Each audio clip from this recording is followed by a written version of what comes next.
ओम देवी प्रपन्नातिहरे प्रसीद प्रसीद मातर जगतोऽखिलस्य प्रसीद विश्वेश्वरि पाहि विश्वं त्वमेश्वरी देवी चराचरस्य शरणागत दीनार्थ परित्राण परायणे सर्वस्यार्ति हरे देवी नारायणी नमोस्तुते। नमस्कार, स्वागत है आपका आचार्य वाणी में। मैं आचार्य डॉक्टर विक्रमादित्य आपके साथ हूँ। आज का विषय है मेष राशि वालों के लिए ग्रहों का योगायोग किस प्रकार का बन रहा है। देखिए, मेष राशि वालों के लिए इस बात समझ लें कि 2025 जो आने वाला है, 26 में ग्रहों का योग, 25, 26, 27 में जो ग्रहों का योगायोग आपके लिए बनने वाला है, उसको आपको पहले से समझ लेना चाहिए। मेष राशि वालों के लिए इस वक्त ग्रहों की स्थिति वैसे कई प्रकार से अच्छी चल रही है। यदि आप अपने आप को थोड़ा सा परिवर्तन करने का प्रयास कर लें। शनि महाराज आपकी राशि के अनुसार से आपके लग्न को देख रहे हैं और वो आपको थोड़ा अड़ियल बना रहे हैं, प्रैक्टिकल अप्रोच लेने में दिक्कत कर रहे हैं। लेकिन लाभ के योग मशीन बिल्कुल ठीक है, ग्रह बिल्कुल ठीक है, ग्रहों की स्थिति बिल्कुल ठीक है। मेष राशि वाले कई बार हमको लिख के भेजते हैं कि हमारी राशि के अनुसार से थोड़ी समस्याएं हैं। अरे वो हो सकता है आपकी जन्मपत्री में दशाएं कौन चल रही हैं, क्या चल रही हैं, लेकिन गोचर के दृष्टिकोण से मेष राशि वालों के लिए बृहस्पति शनि बिल्कुल अनुकूल अवस्था में चल रहे हैं।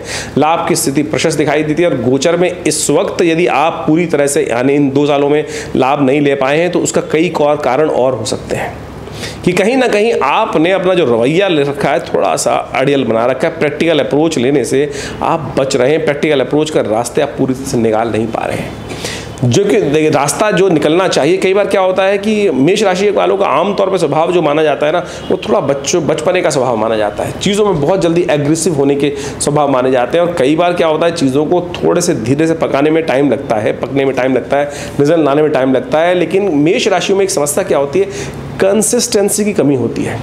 लगातार एक बिल्कुल लेवल पर कार्य करते रहने से कहीं ना कहीं वो बच जाते हैं और कहीं कार्यों को बीच में छोड़ने की स्थिति बन जाती है। और जब कार्यों को बीच में छोड़ने की स्थिति बन जाती है तो मेहनत कई बार खराब हो जाती है। तो ऐसे में आपको आवश्यकता है कि इस वक्त प्रैक्टिकल अप्रोच, थोड़ी सी चाणक्य नीति का इस्तेमाल करते हुए कार्य करने का प्रयास करें। और आने वाले समय में यदि हम बात करें 25-26 साल की, मतलब यानी 2025 की, 2026 की, तो मुझे दिखाई देता है ग्रहों का परिवर्तन आपके लिए जो होगा वो फेवरेबल ही होगा। वो कहीं ना कहीं नुकसान तो कम से कम नहीं कराने के योग बना रहा है। केवल आपको अपने अंदर उत्साह वर्धन करने का सही से प्रयास करना चाहिए। बस एक समस्या उत्पन्न होगी कि 2025 में मई में आपकी 7.5 शुरू हो जाएगी। ये 7.5 जो है ना, ये एक विषय ऐसा हो सकता है कि जिसमें आपको थोड़ा बहुत अत्यधिक सावधानी बरतते हुए कार्य करने की जरूरत पड़ेगी, क्योंकि शनि की 7.5 जो होती है वो कई मामलों में कष्ट देने के योग बना देती है। और वैसे ग्रहों का जो परिवर्तन हो रहा है, शनि को यदि आपने उपाय ढंग से कर लिया तो हमें दिखाई देता है कि आप बहुत सारी चीज़ों को रास्ते बना पाएंगे। नहीं तो कई मामलों में अटकाव होने की स्थिति बन सकती है। विशेष तौर पे आप मेष राशि वालों को खास तौर पे समझना चाहिए, इस वक्त आपको फुल फ्लेज काम करने का प्रयास करना चाहिए। अभी आप कोताही मत बरतें। 25 यानी अप्रैल 2025 से पहले आपके लिए ग्रह बिल्कुल फेवरेबल हैं। बृहस्पति महाराज आपके द्वितीय भाव में आपकी सफलता, आपको धन आगमन करने के पूरे योग बना रहे हैं। लेकिन आपको फ्रंट फुट पे आके खेलना पड़ेगा। फ्रंट फुट पे आके पूरी मेहनत से, पूरी शिद्दत के साथ कार्य करने की जरूरत है। शनि महाराज लाभ वाले स्थान में बैठे हैं। हाँ, इस वक्त वक्री जरूर चल रहे हैं। यदि प्रेजेंट सिचुएशन की हम बात करें तो इस वक्त वक्री चल रहे हैं, जो थोड़ा सा आपको डेटोरेट करते दिखाई दे रहे हैं, थोड़ा सा आपके उत्साह में कमी लाते दिखाई दे रहे हैं, थोड़ा सा आपको लगता है कि अरे पता नहीं क्या होगा। वो मेष राशि वालों को थोड़ा सा अपने अंदर उत्साह वर्धन करने की आवश्यकता है। इस वक्त बृहस्पति कंडीशन देखिए, बृहस्पति महाराज द्वितीय भाव में बैठकर जिस प्रकार का योग बना रहे हैं, दशम भाव को देख रहे हैं, धन में स्वयं विराजमान है, तो बिल्कुल ठीक ठाक चलते दिखाई दे रहे हैं। आने वाले 2-3 साल 25 में बृहस्पति परिवर्तित होकर तृतीय भाव में जाएंगे और उसके बाद अगले साल यानी 26 में चतुर्थ भाव में जाएंगे। ये सारे के सारे ट्रांसिट अच्छे ही रहेंगे, चिंता ना करें। लेकिन 7.5 अब 7.5 का भी निवारण करने का आपको रास्ता समझना चाहिए।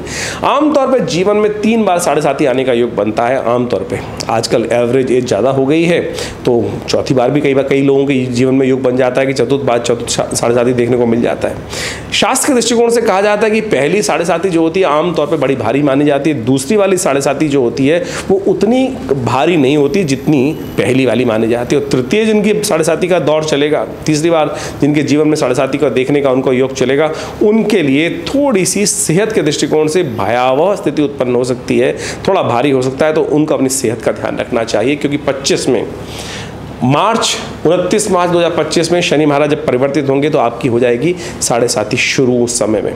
तो ऐसे में आपके पास अभी कुल मिला के जो समय बचा है, यानी आप समझ लीजिए जो समय 7.5 से पहले कहा है, इसमें पूरी तरह से अपनी चीज़ों को ऑर्गेनाइज करने का आपको प्रयास कर लेना चाहिए।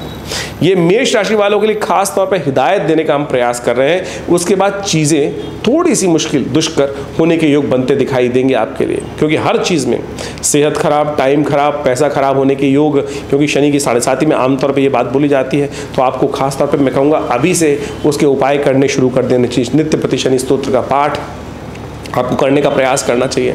हनुमान जी का नित्य प्रति स्तवन करने का, हनुमान चालीसा का, सुंदरकांड का, जिस प्रकार भी हनुमान जी को प्रसन्न करने का प्रयास कर सकते हैं आप, करने का आपको प्रयास करना चाहिए। शनि के मंत्र का जब देखिए क्या होता है कि हमको ऐसा समझ लें इसको कि जब हमें पता है कि आने वाले समय में हमारे लिए थोड़ी विकट समस्या हो तो हम सेविंग तैयार कर लेते हैं।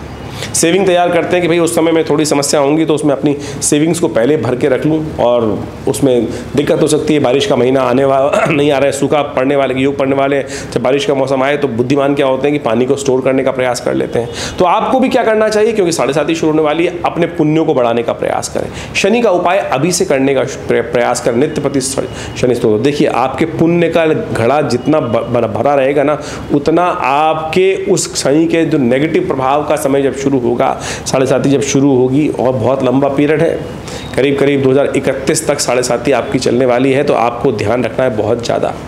नित्य प्रति उसका उपाय करते हुए कार्य करने का प्रयास करें। सबसे पहले तो हम ये समझाने का प्रयास करें, अभी कई बार क्या होता है कि हम प्रोजेक्ट्स जब लगाते हैं, बिजनेस वाले लोग हैं या कोई नौकरी वाले पेशा लोग हैं, तो आगे की प्लानिंग कर लेते हैं कि अभी मेरी इतनी इनकम है, आगे आने वाले समय में इतने इस चीज़ को देख के कर लेता हूँ। तो देख लीजिएगा भाई, बहुत लंबी प्लानिंग करके बहुत बड़ी इन्वेस्टमेंट करने से आपको बचना चाहिए। यह हमारी हिदायत है, क्योंकि आपको इस वक्त जो काम आप आने वाले मार्च से पहले पूरी तरह से कर उसको कंप्लीट कर सकते हैं, उन्हीं चीज़ों में आपको रिस्क लेने की ज़रूरत है। नहीं तो ये मान के चले कि 7.5 के टाइम में आप फंस सकते हैं। पहला फेज़ हमें दिखाई देता है कि उतना दिक्कत नहीं करेगा, यानी 27 जो 26 25 26 27 जो रहेगा, वो पहले भाग में शनि का प्रभाव रहेगा मेष राशि वालों के लिए। तो वो थोड़ा सा, क्योंकि बृहस्पति का मूवमेंट उन दिनों बहुत फेवरेबल रहेगा आपके लिए, वो दिक्कत नहीं करेगा। लेकिन उसके बाद जो मध्य फेज़ रहेंगे, यानी जब मेष राशि में शनि पहुंचेंगे, उसके बाद जब हम वृषभ राशि में पहुंचेंगे, तो वो फेज़ थोड़ा सा बहुत ज़्यादा दिक्कत वाला हो सकता है। तो आपको ध्यान रखते हुए कार्य करने की ज़रूरत है। बहुत बड़ी लेवल की इन्वेस्टमेंट, कई बार लोग सोच लेते हैं कि ऐसे में हम व्यवसायी वाले लोग जो है कि बड़ा इन्वेस्टमेंट करके कर देते हैं, यहाँ से आ जाएगा। तो धीरे धीरे आप फंसते चले जाएंगे कार्यों में। तो आप ध्यान रखते हुए कार्य करना आपके लिए बहुत ज़्यादा ज़रूरी है। और बाकी ऐसा नहीं है कि जो बड़े बड़े समस्याएं आती हैं, बड़ी बड़ी परेशानियां आती हैं, उसमें से लोग निकल नहीं पाते हैं। जितने ज़्यादा आप एफर्ट्स करेंगे, बढ़िया उपाय करेंगे, जो इस शास्त्र के अनुसार से कहे जाते हैं कि शनि का स्तोत्र ही ऐसा है, जो दशरथ के शनि का स्तोत्र है कि कैसी ही विकट से विकट समस्या हो, यदि आप नित्य प्रति उसका एक बार, जी हाँ, एक बार भी पाठ कर लेना शनि स्तोत्र का, तो समझ लीजिए वो शनि स्तोत्र की रक्षा, शनि से के दुष्प्रभाव से रक्षा प्राप्त होने के योग बन जाती है। 7.5 हो, चाहे महादशा हो, चाहे अंतरदशा हो, शनि का कितना ही नेगेटिव इफेक्ट हो, उसको ठीक करने का रास्ता बन सकता है। तो ओवरऑल मेष राशि वालों के लिए ये हमें आज वार्ता करने की इसलिए आवश्यकता थी, क्योंकि इस वक्त जो समय आपको चल रहा है, कई बार लोग आते हैं बताते हैं, वो आपको समझना पड़ेगा किस कारण से आ रहा है। कहीं आपके अंतर जो ग्रहों जो स्थितियां हैं वो अच्छी भी हैं कि जो दिखाई दे रही हैं। अब हम गोचर के दृष्टिकोण से जो यहाँ बता सकते हैं, वो तो केवल प्रत्येक राशि के हिसाब से ही ग्रह गण को देखते हुए समझा सकते हैं, लेकिन इंटरनल क्या चल रहा है ग्रह दृष्टिकोण से, वो भी हमको अच्छे से समझ लेना चाहिए। तो उसके बाद आप परिवर्तन करने का प्रयास कर सकते हैं। ओवरऑल एक बात समझ के प्रयास करें कि आपके लिए जो समय इससे चल रहा है वो आपके लिए बहुत अच्छा है इस वक्त, और उसमें आपको परिवर्तन करने का, आगे लाने से पहले बचते हुए कार्य करने का प्रयास कर लेना चाहिए।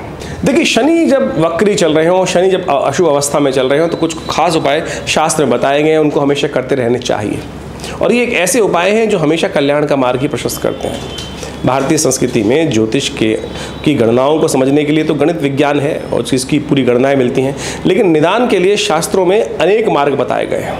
उसमें सबसे बढ़िया है मंत्र जप, और सबसे उसके साथ साथ कहा जाता है कि यज्ञ इत्यादि, दान इत्यादि, और औषध विज्ञान के अनुसार से जो जड़ी बूटियों का जो कुछ उपाय शास्त्र में वर्णित हैं, वो विशेष तौर पर निदान के लिए हैं ज्योतिष के अंतर्गत। तो ज्योतिष को आपको, कई सारे लोग जो आज की तारीख में ज्योतिष का गणित पाठ तो देख लेते हैं, लेकिन निदान के लिए टोटकों में फंस जाते हैं। लेकिन अगर आप उपनिषद, पुराण, वेद इत्यादि को देखेंगे, शास्त्रों को देखेंगे, तो वहाँ वैदिक उपाय ही शास्त्र बताए गए हैं और उन वैदिक उपायों से ही रास्ता निकालने का हमें प्रयास करना चाहिए।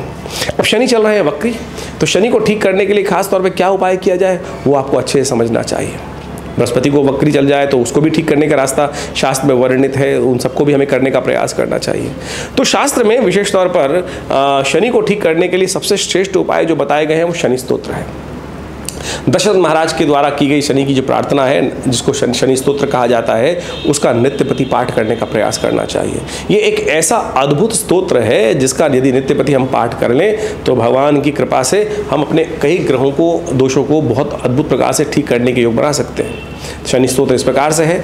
ओम नमः कृष्णाय नीलाय शितिकंठ निभाय च, नमः कालाग्निरूपाय कृतांताय च वै नमः, नमो निर्मांस देहाय दीर्घमश्रुजटाय च, नमो विशाल नेत्राय शुष्कोदरभयाकृते, नमः पुष्कलगात्राय स्थूलरोमणीयत वै नमः, नमो दीर्घाय शुष्काय कालं द्रष्ट नमोस्तुते, नमस्ते कोटराक्षाय दुर्निरीक्षाय वै नमः, नमो घोराय रौद्राय भीषणाय कपालिने, नमस्ते सर्वभक्षाय बलिमुख नमोस्तुते, सूर्यपुत्र नमस्तेस्तु भास्करे भयदाय च, अधो दृष्टे नमस्तेस्तु संवर्तक नमोस्तुते, नमो मंदगते तुभ्यं नृशंसाय नमोस्तुते, तपसा दग्ध देहाय नित्यं योगरताय च, नमो नित्यं क्षुधार्ताय अतृप्ताय च वै नमः, ज्ञानचक्षु नमस्तेस्तु कश्यपात्मजसूनवे, तुष्टो ददासि वै राज्यं रुष्टो हरसि तत्क्षणात्, देवासुरमनुष्याश्च सिद्धिविद्याधरोरगा, त्वया विलोकिता सर्वे नाशं यान्ति समूलता, प्रसादा कुरु मे देव वराहोऽहम् उपागता, एवं अस्तु तदा सौरिग्रहराजो महाबला। ये दशरथ कृत शनि स्तोत्र है। कहा जाता है कि महाराज दशरथ जब देवासुर संग्राम की तरफ जा रहे थे, रास्ते में शनि के दर्शन हुए और शनि के दर्शन होते हुए शनि की दृष्टि से उनको विशेष तौर पर कहा जाता है कि बच तो सकते नहीं थे। अब शनि को प्रणाम किया उन्होंने और महाराज की एक दिव्य स्तुति उपस्थित करी। एक ही स्तोत्र शास्त्र में मिलता है जो दशरथ कृत शनि स्तोत्र के नाम से जाना जाता है। शनि महाराज ने स्वयं महाराज दशरथ को आशीर्वाद दिया कि जो कोई भी इसका आपके द्वारा किए गए स्तोत्र का पाठ करेगा, शनि उस पर कभी भी अपनी कुदृष्टि नहीं डालेगा। और समझ लें, शनि की दृष्टि ही को अच्छी नहीं मानी जाती, वही दृष्टि ही जो होती है, वही शनि का प्रभाव जो है वो दृष्टि का ही दोष माना गया है और कुछ नहीं। शनि बैठे हो तो कहाँ, शनि तो योगरत है। अभी आपने अभी सुना उसके अंदर नित्यम योगरताय च, और शनि विशेष तौर पर दंडाधिकारी हैं, आपके द्वारा कर्म का अधिक जो प्रभाव देते हैं। लेकिन एक बात समझ लें, अगर दंडाधिकारी आपसे थोड़ा सा सरलता के साथ कार्य कर लेना तो आपके बहुत सारे अपराध से भी आपको बचा सकते हैं, आपके बचने के योग बन जाते हैं। तो समझें, नित्यपति इसका एक बार खाली बहुत ज़्यादा करने की ज़रूरत नहीं है। एक बार भी यदि नित्यपति पाठ कर लो, कितनी देर लगी तो हमने आपको सुना, श्रवण कर लोगे तब भी उसका प्रभाव अच्छा हो जाएगा, नेगेटिव प्रभाव दूर हो जाएगा। तो आप इसको नित्यपति पाठ करने का प्रयास करें। जो शनि महाराज का नेगेटिव प्रभाव, कभी भी दशाएं चल रही हो, अंतरदशाएं चल रही हो, वक्र स्थिति हो, अशुभ स्थिति हो, अस्त हो, तो ये सब चीज़ें आपके लिए बहुत बढ़िया कार्य कर सकते हैं। तो इसको आपको समझते हुए कार्य करने का प्रयास करना चाहिए। ये आपके लिए शुभ योग बनाएगा, लाभ के योग प्रशस्त करेगा और आनंद के योग अद्भुत रूप से बनाने का प्रयास करेगा। तो शनि का ये दिव्य स्तोत्र हमने आपको बताया, इसका पाठ नित्यपति करने का प्रयास करें। इसके साथ साथ बृहस्पति का भी एक साथ साथ शुभ योग आपको लेने का प्रयास करना चाहिए। बृहस्पति के लिए कई शास्त्रों में उपाय बताए गए हैं। केसर का टीका नित्यपति लगाना, केसर नहीं है तो हल्दी का टीका लगा सकते हैं, क्योंकि केसर के साथ विचित्र विडंबना तो ये हो जाती है कि पता नहीं शुभ मिलेगा कि नहीं, जो कहीं नकली ना मिल जाए। कहीं आज की तारीख में सिंथेटिक दृढ़ धागों को काट कर वहाँ डाल देते हैं और फिर वो कह देते हैं केसर है। तो ऐसे में सबसे बढ़िया चीज़ हल्दी है ना, हल्दी का नित्यपति टीका लगा लिया करो। और ना मिले तो ब्राह्मणों की सेवा कर दो, गुरुजन का आशीर्वाद लेने का प्रयास करो और साथ साथ बृहस्पति के मंत्र का जप करें। ओम ग्रांग ग्रीं ग्रौं सह गुरुवे नमः। पुराना बात समझ लीजिए, ओम ग्रांग ग्रीं ग्रौं सह गुरुवे नमः। पीले रंग के प्रज्वलित प्रकाश का ध्यान करते हुए यदि 108 बार इस मंत्र का नित्यपति पाठ कर लेंगे तो बृहस्पति का जो शुभ प्रभाव है वो भी आपके लिए बहुत अच्छा हो सकता है। हींग लगे ना फिट करे, रंग चोखा हो, ये समझें। हम अनेक विचित्र विडंबनाओं में फंस जाते हैं। कोई नीलम पहनने का प्रयास करता है और पता नहीं शुद्ध मिलेगा कि नहीं मिलेगा। असली मिलेगा कि नहीं मिलेगा। आजकल तो सिंथेटिक वो बहुत क्या है, कल्चर्ड मिल जाते हैं और साथ साथ उसके लिए क्या होता है, कलर, सिंथेटिक कलर का उपयोग करके जो स्फटिक है उसको द्वारा बना, क्रिस्टल के द्वारा बना देते हैं। तो उन सब चीज़ों में पैसे खर्च करने से बचें। सीधे साधे उपाय हम आपके समक्ष उपस्थित कर रहे हैं। मंत्र से बढ़िया पॉजिटिव चीज़ कुछ नहीं हो सकती है। तो अपने ध्यान को, क्योंकि आप अपने लिए जितना सोच सकते हैं ना, शायद दूसरा आपके लिए नहीं सोचेगा। और मंत्र जब यदि आप स्वयं कर लें तो बहुत उससे बढ़िया क्या है, क्योंकि जो दुख हमको हो रहा है, जो कष्ट हमको हो रहा है, हमसे ज़्यादा कोई नहीं जानता। कितना ही हमारा सन्निकट व्यक्ति हो, मैं कहूँगा कोई भी सन्निकट व्यक्ति हो, शायद उसको हमारी उतनी परिस्थिति का भान नहीं हो सकता जितना हमको अपनी परिस्थिति का स्वयं होता है। तो इसलिए हमारे करने, सामने वाला हमारे लिए करेगा, 100 बार करेगा तो उसका छोटा सा प्रभाव होगा, लेकिन हम यदि एक बार भी कर लेंगे तो हमारे सामने वाला 10,000 बार जितनी बार करेगा ना, उतना बढ़िया प्रभाव नहीं उत्पन्न कर सकता है। तो हमको थोड़ी देर अपने समय को इन कार्यों की तरफ लगाने का प्रयास करना। विश्वास कीजिए, ये आपका जो विश्वास है ना, आपकी समस्याओं को निदान करने के लिए बहुत सुंदर रास्ता बना सकता है। हमारे आश्रम पे तो हमने इन स्तोत्र का, इन समस्त मंत्रों का नित्यपति यज्ञ भी रखा हुआ है। हमारे विवेकानंद योगाश्रम में नित्यपति 8 घंटे करीब यज्ञ चलता है पिछले करीब 50 सालों से। तो आप सभी रविवार को उन यज्ञों में भाग लेने के लिए, जिसमें शनि स्तोत्र का, विभिन्न ग्रह नक्षत्रों के मंत्रों का और साथ साथ रुद्राभिषेक इत्यादि का समय समय पर कार्य चलता रहता है। आप सब उन सब कार्यों में अपने आप को जोड़ सकते हैं आश्रम के साथ और स्वयं भाग ले सकते हैं विवेकानंद योगाश्रम में चलने वाले इन दिव्य कार्यक्रमों में। और हमारे जो नंबर्स नीचे लिखे हुए हैं उन पर संपर्क साध कर आप उस स्थान समय को जानकर आप अवश्य आने का प्रयास कीजिए। कल्याण होगा, कष्ट दूर होंगे और जीवन को हमने प्राप्त किया कष्टों को दूर करने के लिए। तो इसलिए विचित्र विडंबनाओं में ना फंसें, अपने आप को जीवन में कष्ट में ना डालें। शुभ करने का योग हम द्वारा स्वयं बनाने का प्रयास करें। शुभ अवश्य होगा, कल्याण अवश्य होगा और उसके लिए बस केवल दृढ़ विश्वास की आवश्यकता है। दृढ़ विश्वास और सत्य मार्ग पर चलने की आवश्यकता है। सत्य मार्ग पर चलना कहीं ना कहीं लक्ष्य की तरफ जाना ही है। तो इस बात को समझते हुए कार्य करेंगे तो अच्छा रहेगा। ज्योतिष की गणनाएं वास्तविक तौर पर आपको भविष्य का दर्शन कराने का सुंदर प्रयास करती है। वर्तमान में क्या ग्रह योग चल रहे हैं, भविष्य में ग्रह योग आपको किस तरफ ले जाने के रास्ते बना रहे हैं और किन रास्तों पर जाने से आपको बचना चाहिए। देखिए, सब कुछ संभव है। आमतौर पर व्यक्ति दिखाई कई बार मति भ्रम उत्पन्न होने के बाद कहता है कि मैं क्या कर सकता हूँ, जब जो ग्रहों का योग था उस प्रकार से हो गया, घट गया। ऐसा नहीं है। जब प्रकृति में बारिश हो रही है, वर्षा हो रही है, आंधी आ रही है, तूफान आ रहा है, तो उसमें ऐसा नहीं कि सभी लोग एक ही तरफ सबके साथ एक ही निष्कर्ष निकलता है ना।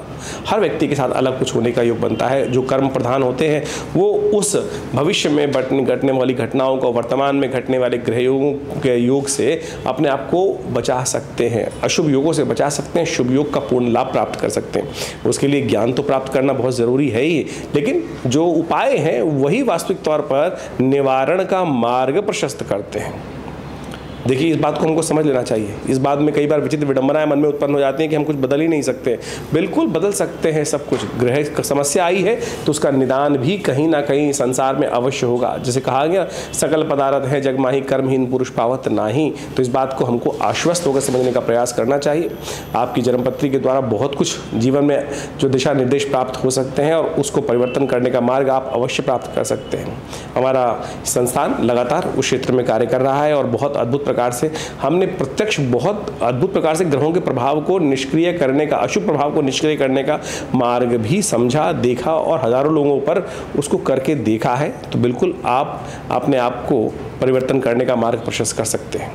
मंत्र विज्ञान, यज्ञ विज्ञान, दान का जो शास्त्र में प्रमाणित कार्य बताए गए हैं वो इसी मार्ग की तरफ आपको अग्रसित करने का प्रयास करते हैं। तो इसलिए आप सबसे पहले समझने का प्रयास करें कि आपके जीवन में ग्रह आने वाले समय में क्या कुछ करने के योग बना रहे हैं और फिर उसमें जो हमारे लिए उपयुक्त मार्ग है उस पर चलने का प्रयास करेंगे तो बिल्कुल रास्ता बन सकता है।